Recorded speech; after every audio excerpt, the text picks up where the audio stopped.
Hello friends, we are studying homomorphism of groups and we define homomorphism as a mapping phi from a group G into group G bar which preserves the structure or that satisfies this multiplicative property phi of xy or x into y is equal to phi of x into phi of y, and this holds for every xy belongs to G.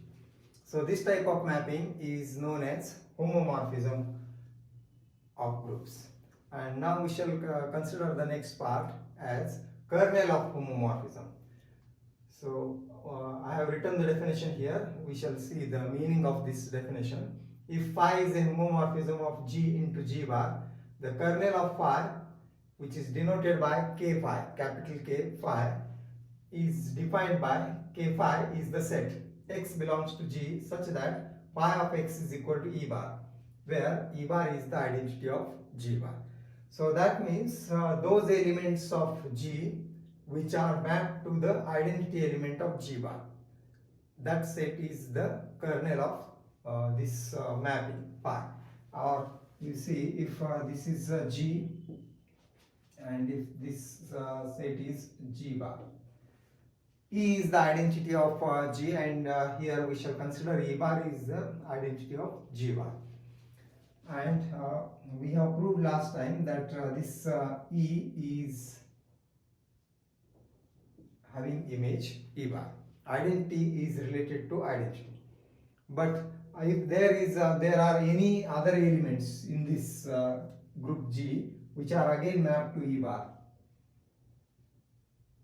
suppose say x or x1, x2, etc. And if these are mapped to E bar, then we say these are the elements in the kernel. All those elements in the kernel are mapped to the identity of G bar. That is the meaning. Phi of x is equal to E bar, then x belongs to the kernel. So this is the meaning of kernel of homomorphism. Now we shall consider the result about this as lemma number 14. If phi is a homomorphism of G into G bar with kernel K, then K is normal subgroup of G bar. So this we have to prove. Now we shall prove this result. See, phi is homomorphism. Phi from G into G bar is homomorphism with kernel K.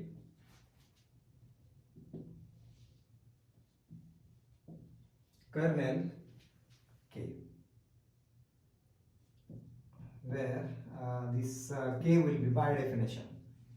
It is x belongs to G. Here we have denoted the kernel by only K, and phi of x is equal to E bar, where E and E bar are the identity elements of G and G bar.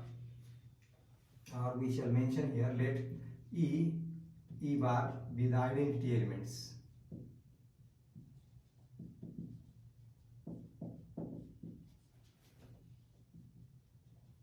Identity elements of G and G bar respectively. Now to prove what we have to prove, this kernel is normal subgroup of G.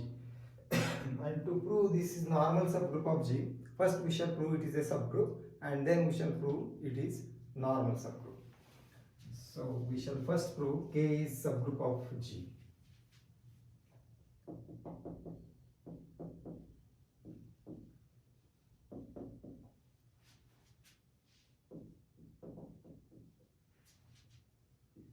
K is a subgroup of G. And to prove K is subgroup of G, see what we shall have to prove. K is non-empty, and then K is closed, and inverse exists for every element in K. So first thing we shall consider is K is non-empty.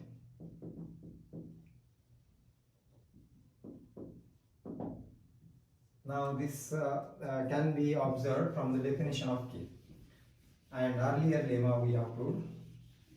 So what is phi is homomorphism, and what is phi of E? See, we have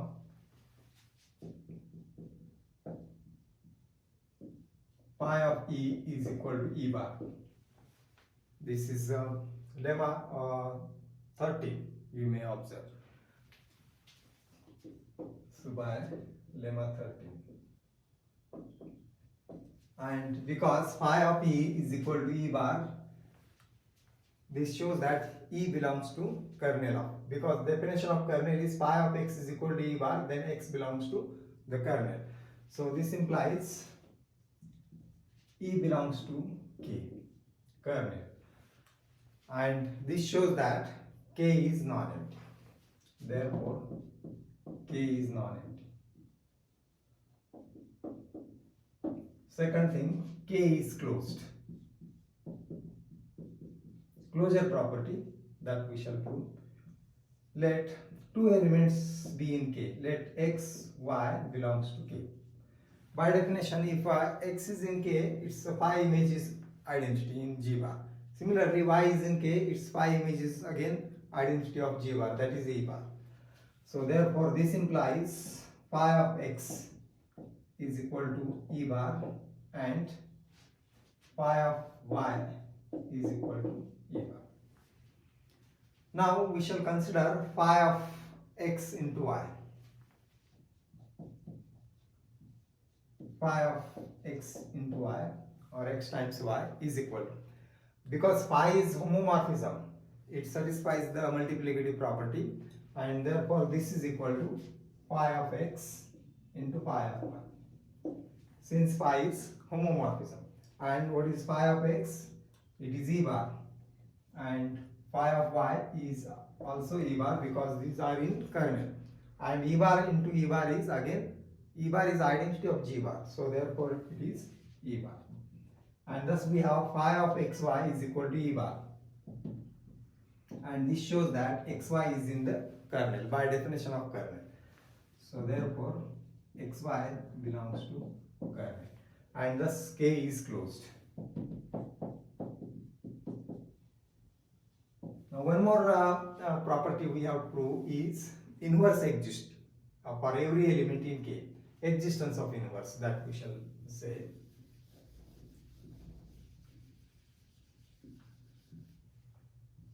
So I shall write here, or we have written the definition of K here. Existence of inverse. Third condition, or third property, existence of inverse.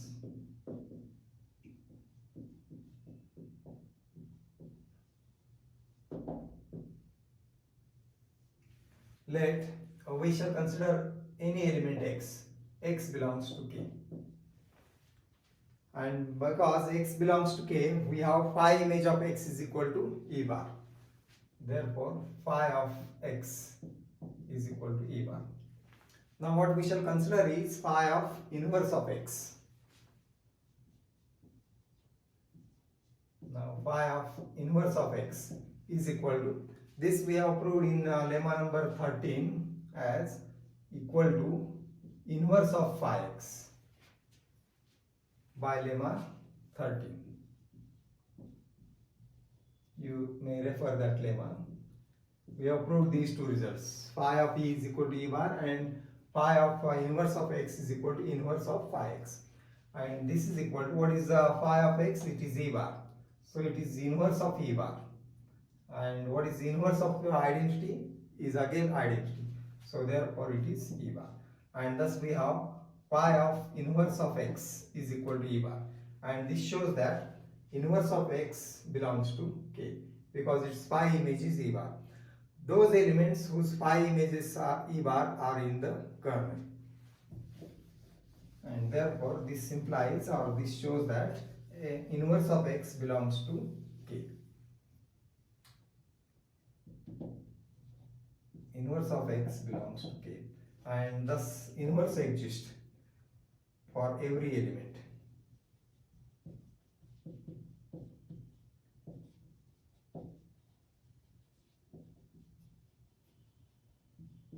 K. And this 1, 2, 3 proves that K is subgroup of G. And therefore, K is a subgroup of G.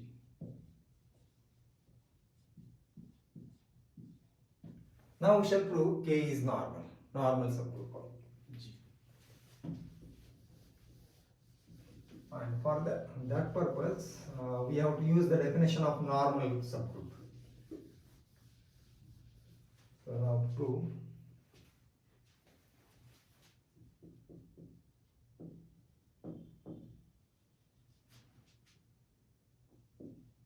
or we shall show that K is normal in G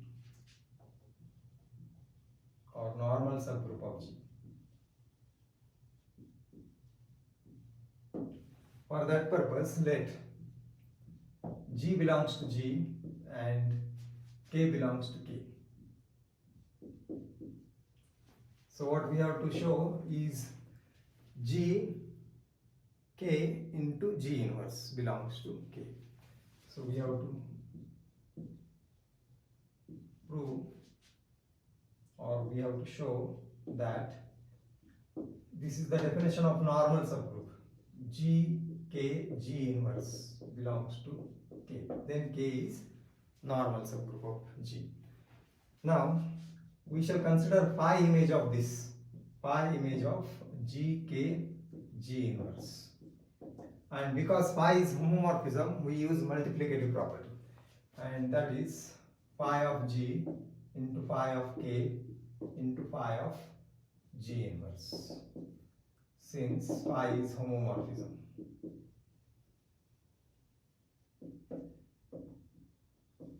And now further, this is phi of G, and what is phi of K?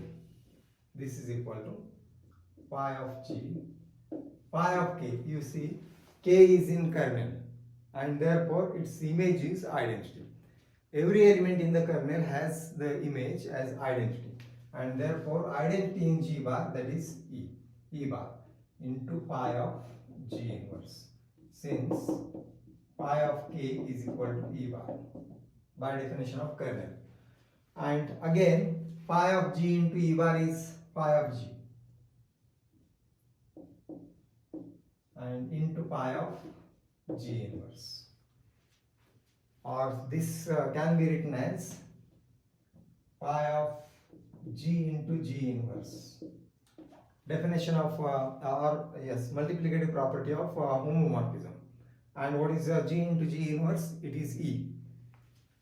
Or this is equal to phi of E, and phi of E is E bar.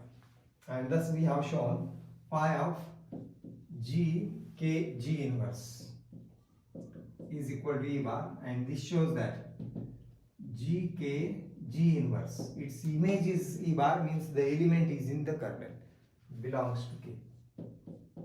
And this is what we wanted to show. For this happens for all G belongs to G, K belongs to K, and thus K is normal, and thus earlier we have proved K is subgroup, and here K is normal, and therefore K is normal subgroup, or hence K is a normal subgroup of G. Kernel of homomorphism is always normal subgroup of the G, and this completes the proof of the lemma. So we have shown kernel is normal subgroup of G. Now we consider the next lemma as lemma 15. I shall write the statement first.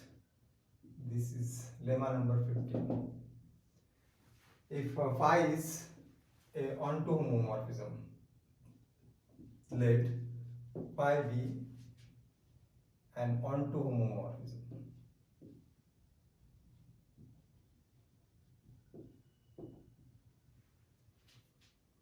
Phi be a homomorphism, or we shall write the statement like this: phi be a homomorphism from G onto G bar with kernel K.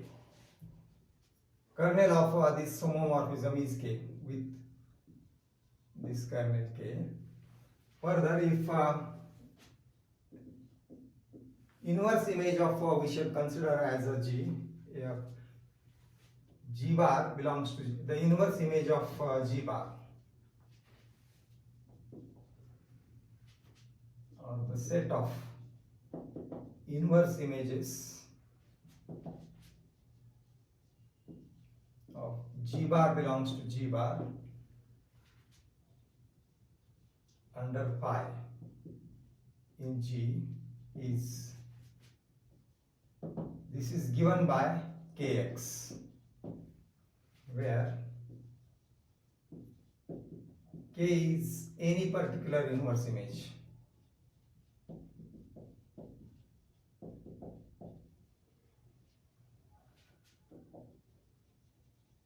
Image of G bar in G. See the meaning of the lemma. Phi be a homomorphism from G onto G bar. It is onto homomorphism and its kernel is K. The set of inverse images of G bar in G bar under phi in G is given by Kx, where X is any particular inverse image of G bar in G. So that is the lemma we have to prove, and here the homomorphism is onto between two groups G and G bar. That means if this is a G and this is a G bar group, phi is homomorphism and this homomorphism is onto. So we have to find out the inverse image of G bar. Now what is the inverse image? G bar is an element in G bar. Its inverse image, if you consider the inverse image as X, it is given in the lemma. X is particular inverse image of G bar, and that means it is related to G bar, or phi of under phi. This means phi of X is equal to G bar. Image of X is equal to G bar, and conversely inverse image of G bar is X. So this is the relation between image and its inverse image. X is inverse image of G bar. So X is any particular inverse image of G bar, then all the images, inverse images of G bar will be given by the set Kx, where K is kernel.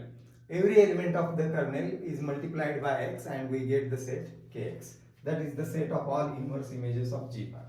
So here we shall prove the lemma. First we consider phi. Let phi from G to G bar be onto homomorphism. Homomorphism with kernel K.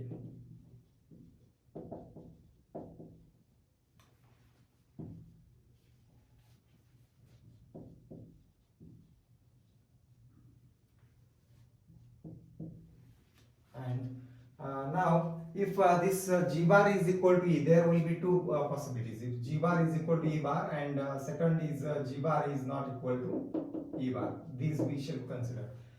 If G bar is equal to E bar, then what is the inverse image of E bar that we have earlier shown? That is phi of E. Phi of E is equal to E bar, and therefore the inverse image of G bar is the kernel. Then the set of inverse images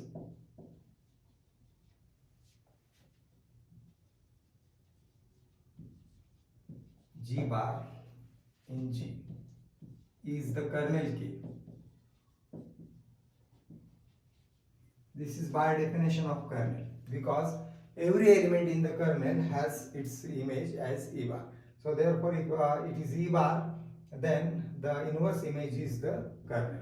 Second thing we shall assume as G bar is not equal to E bar. Let, or further, if G bar is not equal to E bar, and here we shall assume if it is not equal to E bar, then we shall assume X is the inverse image of G bar. Let x be an inverse image. One inverse image is known, an inverse image of G bar.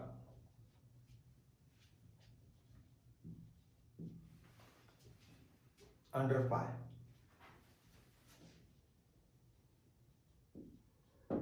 And this means phi of x is equal to a bar. That is, phi of x is equal to G bar. Like this. Now further we shall assume let y is equal to kx. Let y is equal to kx. Then what will be phi of y? That we shall find out.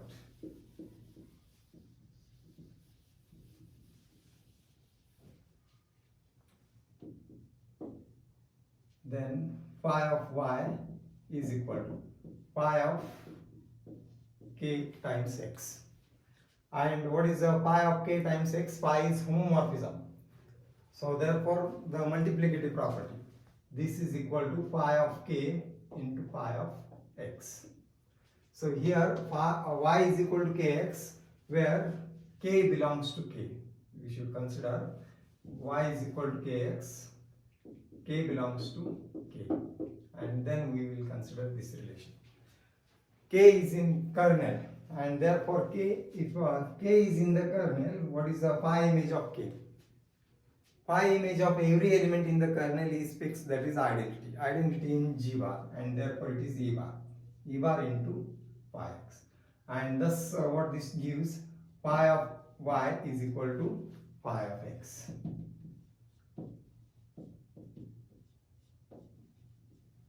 And thus if y is equal to kx, then the inverse image of the inverse image of G bar is also equal to kx, which is same as y. Phi of y is equal to kx. Phi of y is equal to phi of x. So this shows that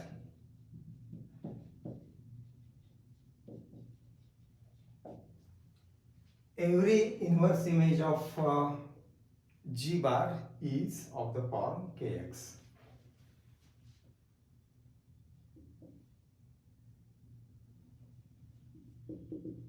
Inverse image of G bar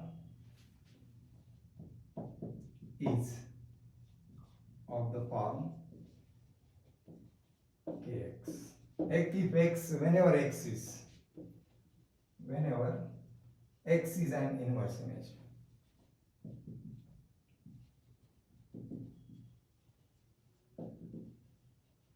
An inverse image of G bar. If x is inverse image of G bar, then inverse image of G bar is of the form of kx, that we have obtained. And now whether there will be other inverse images, that we have to check. Whether there can be any other inverse images. We shall see or check whether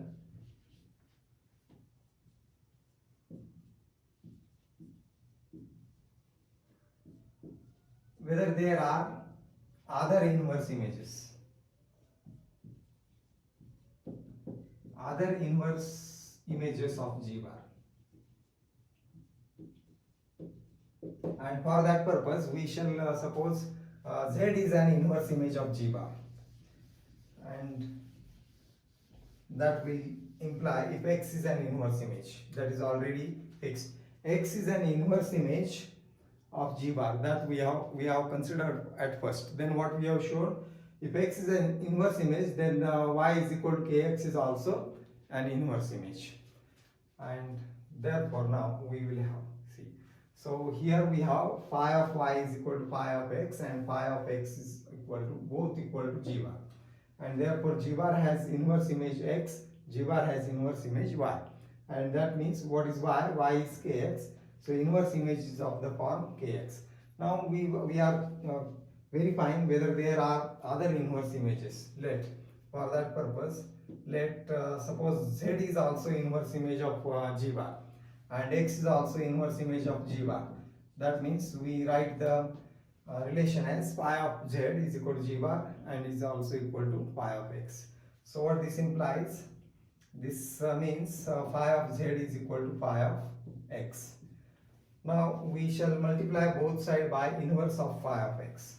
So this implies phi of z into inverse of phi of x, and this is equal to phi of x into inverse of phi of x.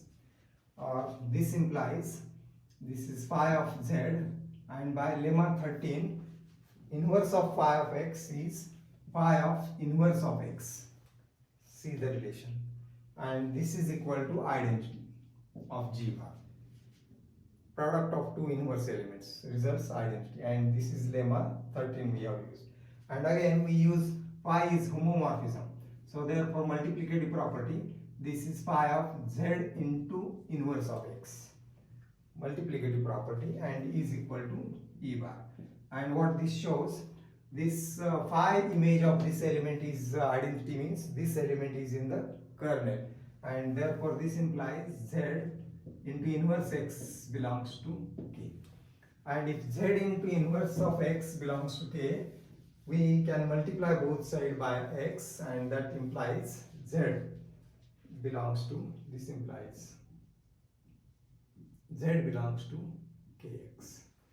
And thus every element is counted in kx. This shows that we have shown inverse image of G bar is of the form of kx, and if you assume z is the inverse image, then z is also is in kx. So this shows that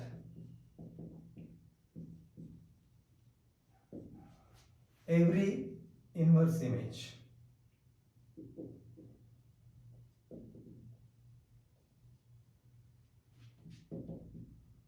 is exactly counted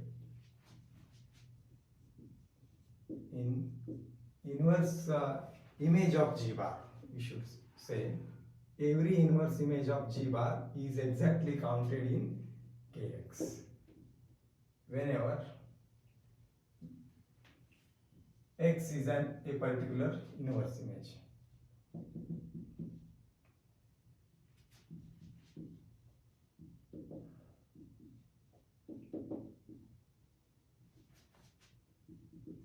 Particular inverse image of G bar, and this is what we wanted to do. So phi is homomorphism of G onto G bar with kernel K. The set of inverse images of G bar belongs to G bar under phi in G is given by Kx, where x is any particular inverse image of G. So Kx counts all the inverse images of G bar whenever x is an inverse image of G bar. That is the meaning of the lemma, and this completes the proof.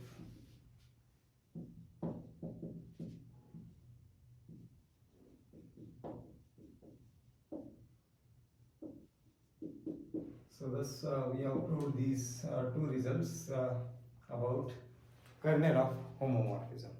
So remaining part we will continue next time. Thank you.